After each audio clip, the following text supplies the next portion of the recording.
Okay, now I'm going to do the second part of making the grape juice, i.e. our wine.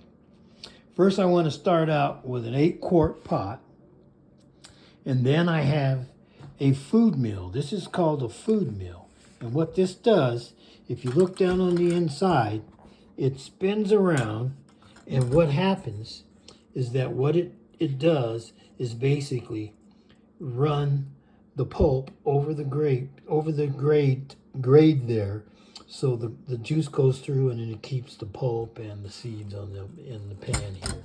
And then I'll show you the product that comes out of that. But that's how you separate the juice from the grapes. Also, I've got here a 12-quart pot, as well as the strainer that goes inside of it. And on top of it, what you see there, the cloth, is what's known as a nut milk bag. It's a little nut milk bag, and what happens is it opens up and it conveniently fits on the pot, and then what you do, you place it on the inside of the pot, like so. And then with it being placed on the inside of the pot, the food mill is set on the inside as such.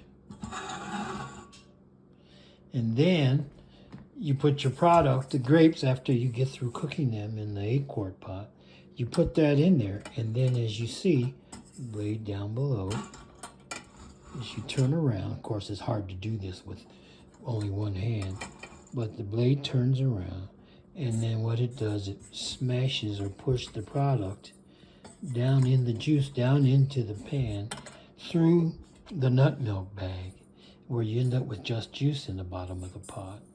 And then all the pulp is up here.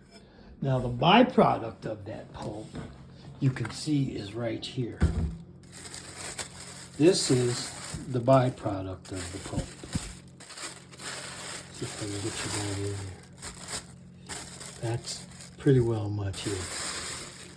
As you look at it, you can see that's the byproduct of the pulp.